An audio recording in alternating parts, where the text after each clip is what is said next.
तनख्वाह कितनी है? लाखों में। मराहत कितनी है? करोड़ों में। नखरे कैसे हैं? नई नवेली दुल्हन से भी ज्यादा। परफॉर्मेंस कैसी? अंडा। मत पूछें, शर्मिंदा होंगे। तनख्वाहों में सैकड़ों इजाफा, टूर्नामेंट्स के भारी भरकम, डेली के अलाउंसेस, टेस्ट, वनडे और T20 के अलग अलग लाखों की मैच फी, आईसीसी से पीसीबी को होने वाली आमदनी में मनचाहा इजाफा, स्पॉन्सर से लाखों के मुआहदे अलग, मकामी और इंटरनेशनल लीग से करोड़ों में होने वाली आमदनी और इश्तिहारों से होने वाली कमाई बेहिसाब है, लेकिन परफॉर्मेंस बिल्कुल जीरो, बिल्कुल सिफर। ये कहानी है हमारी सुपरस्टार क्रिकेट टीम की। ज्यादा दूर नहीं जाते, माजी करीब का ही हिसाब किताब आपके सामने रखते हैं। 1 जुलाई 2023 से अगले 3 साल के लिए सेंट्रल कॉन्ट्रैक्ट में खिलाड़ियों की तनख्वाहों में जो इजाफा हुआ, ये कह लीजिए जो करवाया गया, वो बड़ा हैरानकुन था। कैटेगरी ए में शामिल खिलाड़ियों की माहाना तनख्वाह 45 लाख मुकर्रर हुई।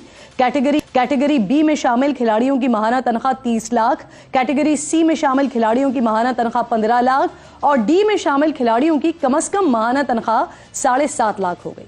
कैटेगरी ए में बाबर आजम, मोहम्मद रिजवान, शाहीन आफरीदी, कैटेगरी बी में शादाब खान, फखर जमान, हारिस रऊफ, नसीम शाह, कैटेगरी सी में अहमद वसीम, कैटेगरी डी में इफ्तिखार अहमद, हसन अली और साइमा अयूब शामिल हैं।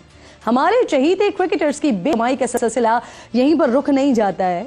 हर खिलाड़ी को हर फॉर्मेट में मैच फी की मद में भी अच्छी खासी रकम मिलती है।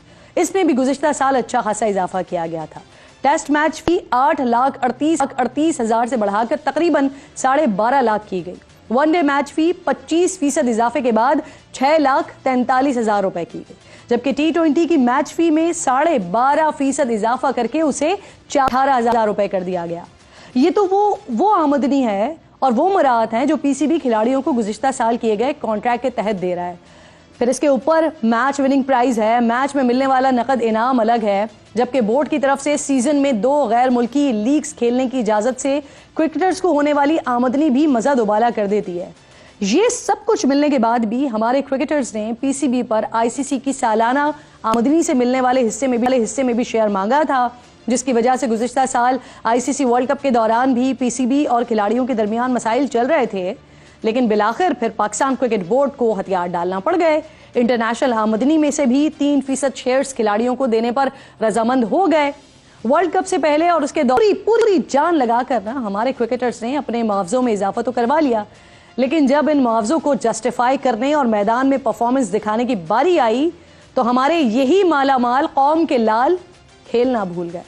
बैटिंग, बॉलिंग, फील्डिंग, हर फील्ड में ये क्रिकेटर्स जमकर नाकाम नजर आए।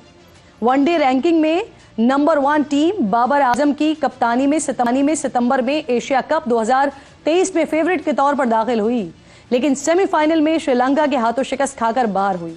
फिर क्रिकेट की दुनिया का सबसे बड़ा मार्का यानी आईसीसी वर्ल्ड कप का इम्तिहान दरपेश था।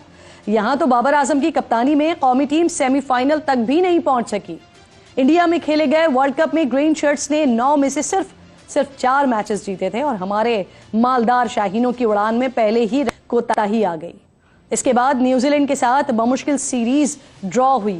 आयरलैंड के हाथों T20 मैच में शिकस्त, फिर इंग्लैंड से T20 सीरीज में शिकस्त और फिर वर्ल्ड कप के लिए अमेरिका पहुंचते ही अमेरिका जैसी नौनिहाल टीम के हाथों बेहाल हो गए।